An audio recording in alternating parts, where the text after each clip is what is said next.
I'm ChosenArchitect, and this is FTB Skies 2.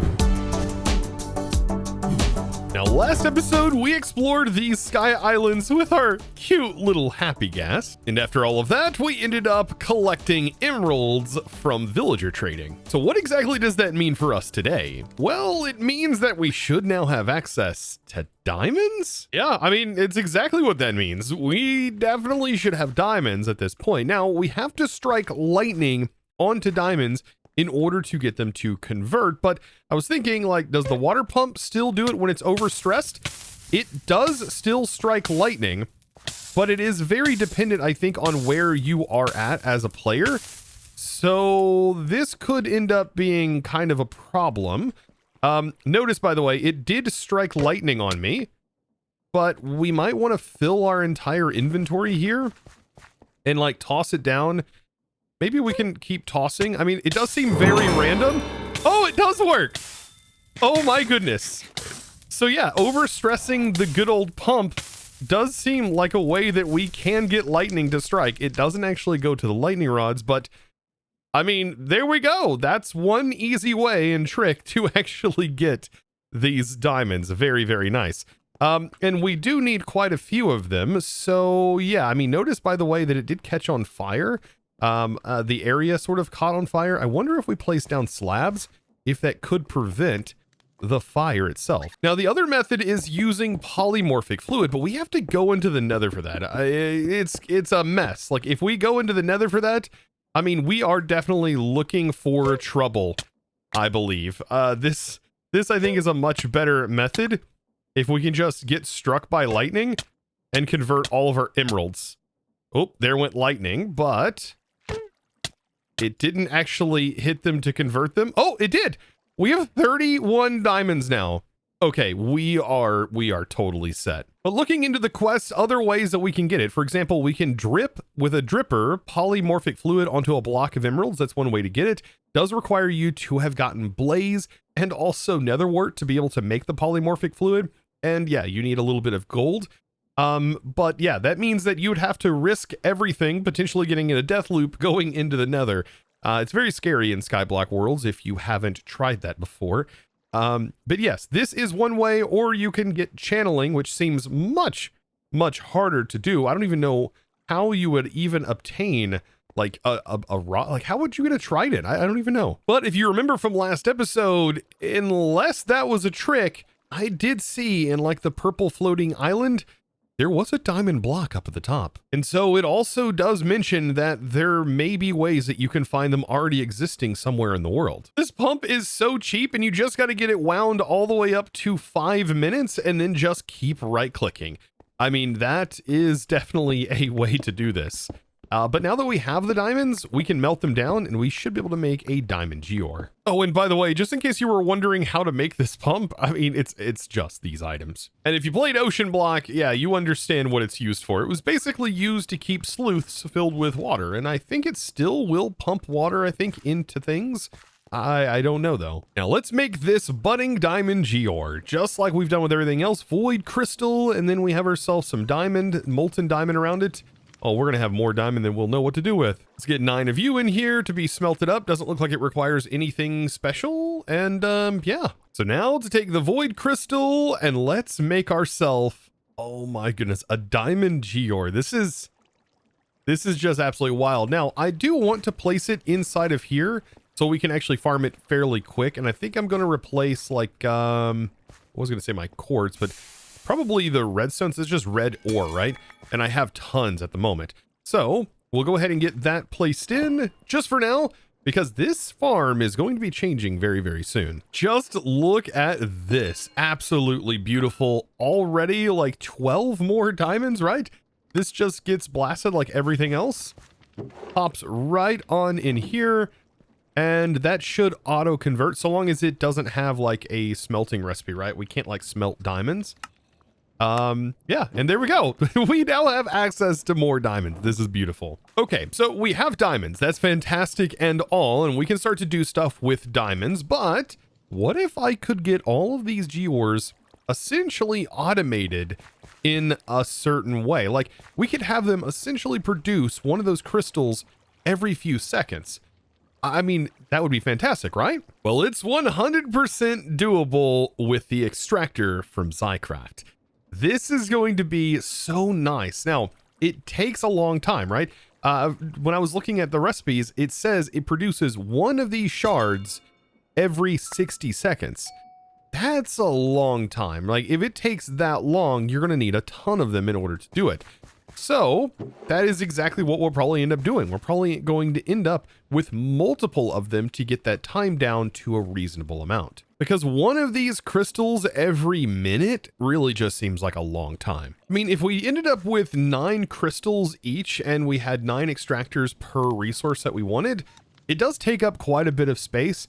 But, I mean, we could get this number down to basically like 1 product every 6 seconds. Or so, like 6 or 7 seconds. Like that'd be more reasonable. Now this also means we're going to need a new material called kiwi, and we're also going to need to get ourselves some aluminum. Thankfully though, aluminum is really easy to get set up if we just grab some gravel. Hammer said gravel into, or hammer said cobble into gravel. There we go.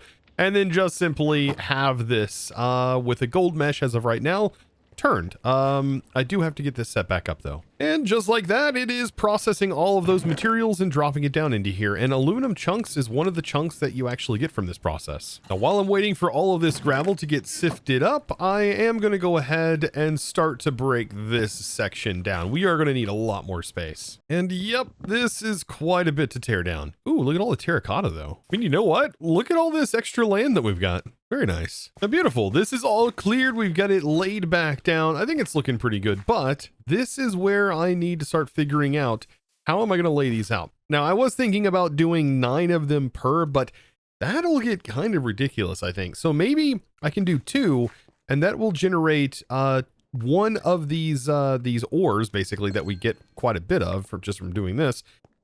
We could technically have this do it every 30 seconds. I mean, this would just be passive on top of what we're already doing here. I mean, this still may not be the best option. I mean, I want to get this up and running because these do have the ability to produce a lot of resources for us passively that are going to be very helpful for the future.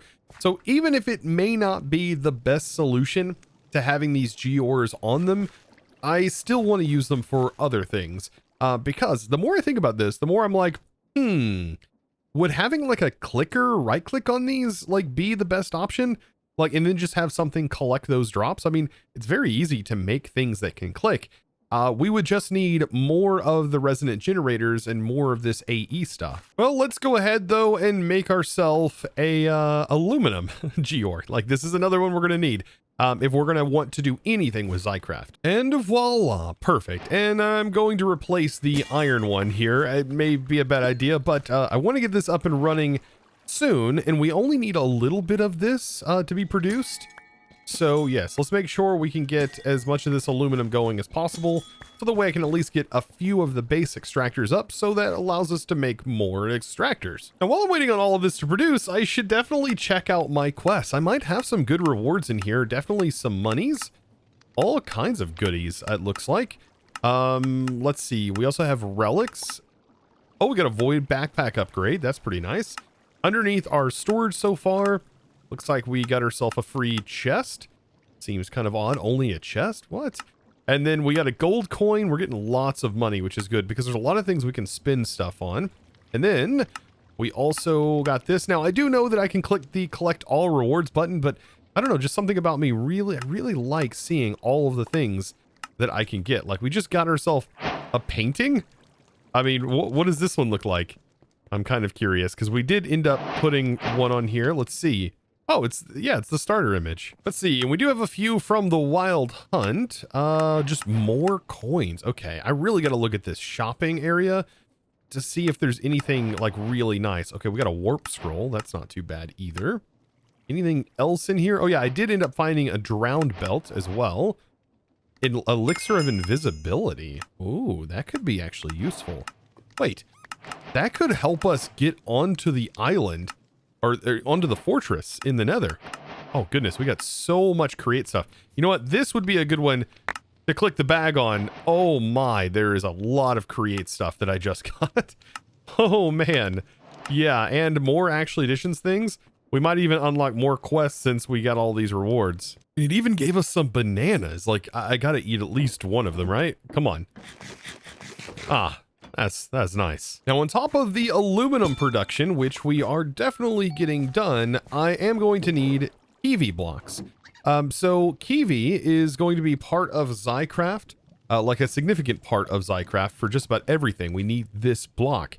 To get this block, it looks like we could use a dripper on it. So a bucket of lava, and there's a chance for it to dwindle down onto a void crystal and create Kiwi. And we're going to need at least 3 blocks of this, I believe. Yeah, we're going to need 2 to make the extractor and 1 to be able to use the extractor to make more of it. So I have my drippers over here. Let's toss in the void and then give it the lava. And hey, there it goes. It converted it. Awesome. That one's already done. Now, when I pick this up, it does just give me that block, right? Oh, perfect. Now, another part of this is dripstone. And if you've done any fishing, you should definitely have dripstone. And we're going to be able to make even more dripstone based on this whole setup, right? Because dripstone can actually be farmed from the extractor.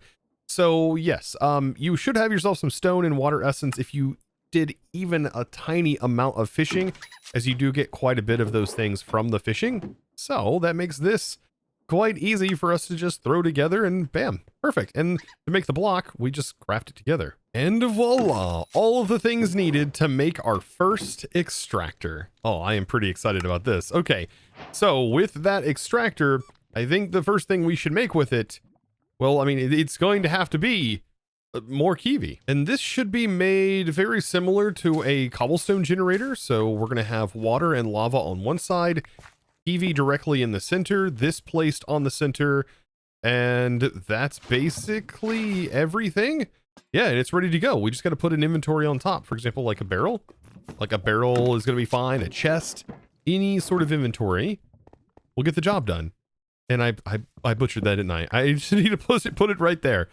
Perfect. And it's already starting to generate it. Now, the extractor can extract a lot of cool things. So definitely worth getting this as soon as you can. It can produce lava, it can produce bioresin, which I think can be used to make like slime. Yeah, like an alternative to slime. There's just so much, like there's so much that it can do.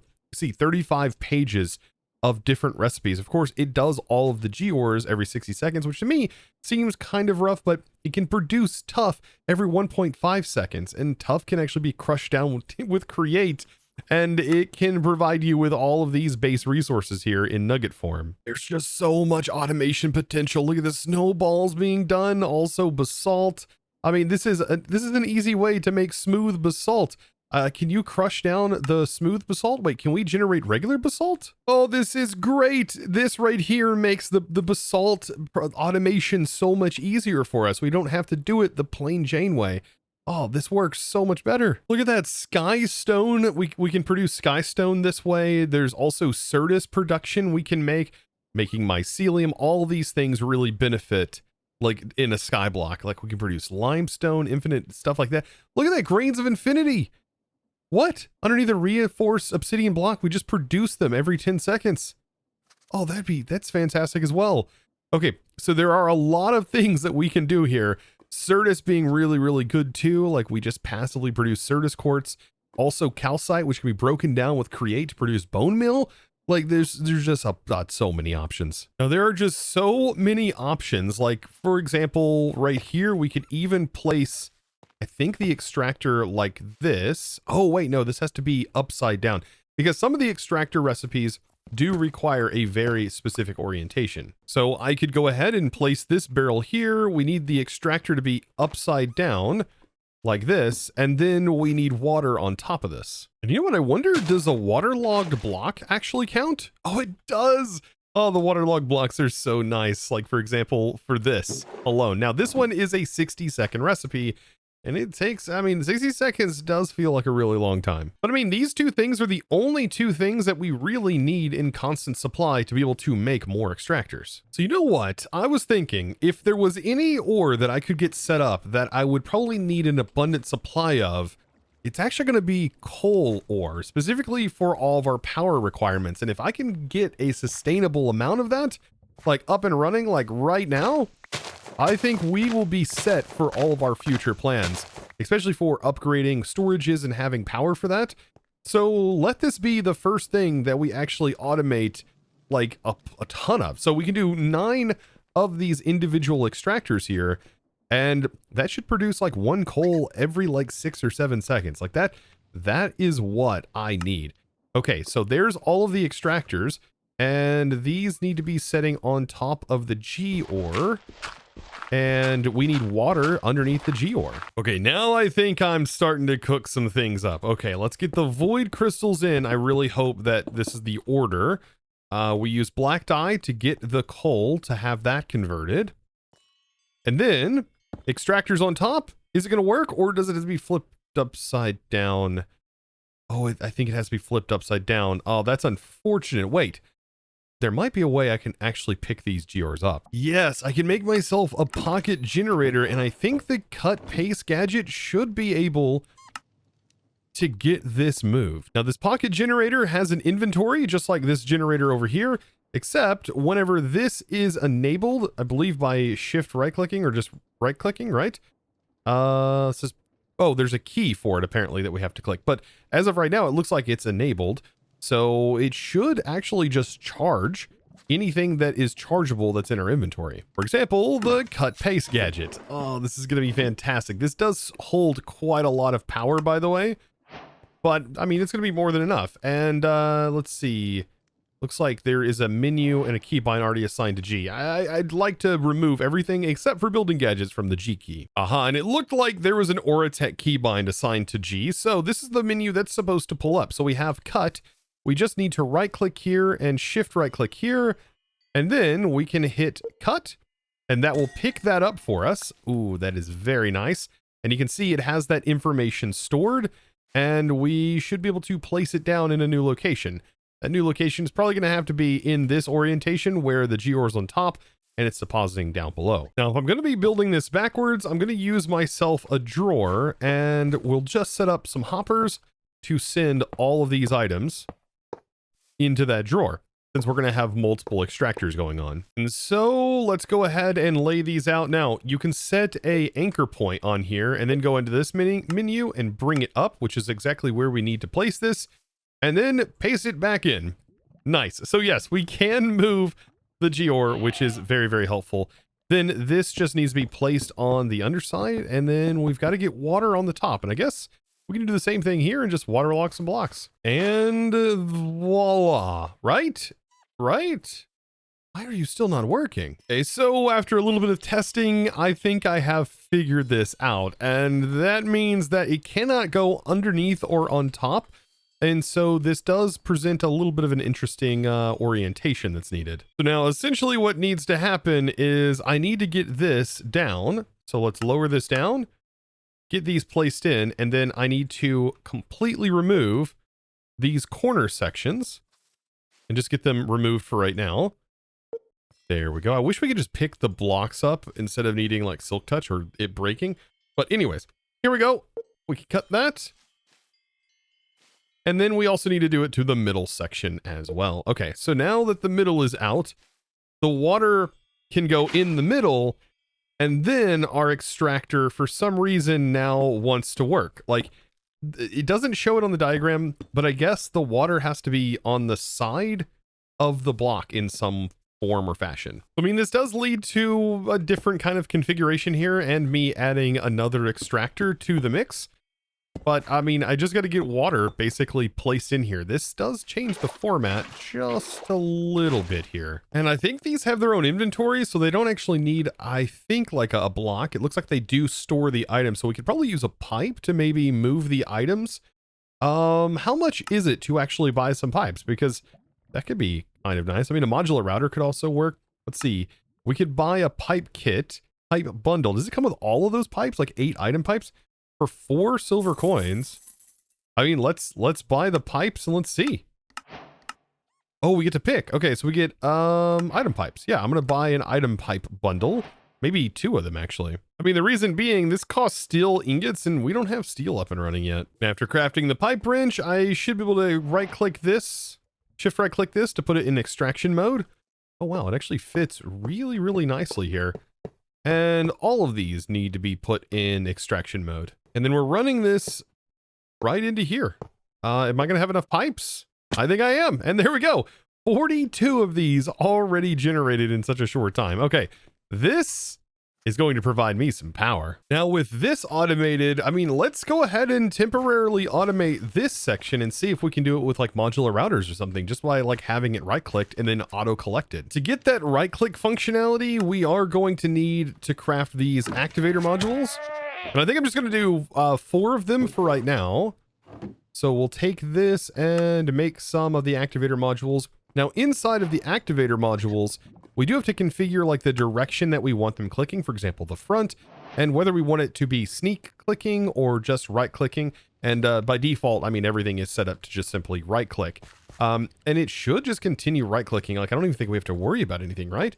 Like if I set this up and I want this going up and I place this module in, it just right clicks. Oh, and it collects the item. Oh, that's nice. Now, can we potentially put an item in the buffer slot that it is clicking, like cobblestone, and it just actually go into the world? That would save us. Uh-oh. No, not my fox. I gotta get a lead, but that would actually save us here. Oh, this is so bad. I almost lost access to my storage here, but we should be able to get it done by me simply clicking a lead on here and then clicking. Oh no, the lead back. Wait, the lead broke. Oh no, we're good. Okay. Whew. Yes. Perfect. Oh, one of the downsides to not having a blaze on here is you could potentially lose the thing that is your storage. Oh, and I completely bypassed that. Now on here, it is right clicking. You can see. Okay, so it is going to try and place the item. And if it, for example, uses like my crystal harvester, I wonder, I mean, it does spit it out on the ground. Okay, if it has nowhere to place a block, it will spit it out. What if it's just holding a random item? That should also work and prevent the items from going into the buffer. So we just have it all holding, all of these modular routers. We'll just simply have them holding a single iron ingot. Like, that's perfect. That allows it to harvest all of the sides. Yeah, just a single iron ingot. And then we can use like some sort of collector to just collect the items. And we can configure all of these together just by simply right clicking. It's so easy, the modular routers mod, to just get it to do things. Look at that. Oh, nice. Let's make a collector. And with all of the ender pearls that we've gotten from all of our journeys, I'm going to break this, place my barrel down, upgrade it to a diamond barrel, has tons of storage here. Make sure these are broken and just place a collector. If I can get this placed in fast enough. Nice. Okay, and then the collector collects everything that's within its range, which is 5 blocks. Oh, we can make it a little bit wider. I don't want to make it too wide because then it could cause problems with other things. I think that'll work. That size right there, that should collect everything we need. Now, it's not collecting every face, but I mean, it is collecting everything that is attached here. And just like doing a process like this, I mean, it is just passively running now. And I don't always have to be here. I mean, definitely if I need more, I can come over here and just grab a few more. But yeah, for now, it's getting the job done. And it's automatic. Now that I've got this sort of like running over a given amount of time, I'm probably going to get rid of the zinc for now and get my iron placed back in here. And we definitely need to start prioritizing, I think, redstone again for sure. Now this could be optimized a lot more where you have this specifically clicking in more locations. You can put more activators inside of the module. For example, you can have one activating on the bottom. Like that would be kind of nice too. But this is something I'll worry about later. Like I said, this is just kind of passive. Now, we do have diamonds coming in. And I think I should definitely get myself better upgraded and at least get myself in some diamond armor, which will be more than helpful. But if you've looked at the recipe for diamond armors, you may have found out that it's not as easy as it seems to obtain. And that's because you have to get into the metalworks, which thankfully we've already done, but we need to basically cast inside of a basin. We need to drop the amount of material that needs to go on top of these things. And I think these things are going to better prepare me for going into the nether, because that's going to be something that we're going to have to do. We have to go into the nether. We can't even get applied energistics thing started until we have gone into the nether and gathered a few resources to get into just dire things. At least that's what I've seen so far. Because I was wondering, how could I potentially make some more of these generators and make more of these things? And I am going to need Applied Energistics budding crystal. And we have to use this to be able to get the Certus Quartz clusters. But to get started, it looks like the way we do this is by using some of the goo, which the specific goo is the blaze goo. This stuff right here, or charged, this right here, blaze bloom goo. And this is what you need to take the black quartz ore, and we need to turn that into the Certus. This looks like how we get started. But to get this, you can see there are some blaze stuff that we are going to need, and we're also going to need some nether wart. So that means fortress raiding. So yes, I think having some sort of protection early on is going to be very, very helpful. So let's go ahead and get that up and running and get ourselves a little bit more protection with some diamond gear. And look at that, very much Tinker-esque sort of thing going on here. And there are our diamond boots. Very nice. Now to just get all the other stuff done. After all of that crafting, we are coated in diamond. Very, very nice. But this isn't probably it, because there's still a lot we could probably do to make sure that we don't die whenever we go into the nether. That to me sounds like a problem for the next episode. So if you did enjoy today's episode, whether it was learning about the extractors, setting up automation, or crafting diamonds, yeah, then be sure to click this subscribe button if you enjoyed it, and give this video a huge thumbs up. Also, still don't forget, we've got to name that gas, so be sure to leave that comment down below as well if you made it this far in the video. And guys, I think it's time for me to say thanks to the amazing supporter that makes these videos possible. And that amazing thanks is going to go out to Greeny18. Thank you so much for your amazing support and choosing to support me over on the Discord by becoming a Discord premium member and supporting me in one of the best ways possible, you absolute boss. Thank you so, so very much to all of you who have watched, and I look forward to seeing you in the next one. And again, as always, thanks for watching!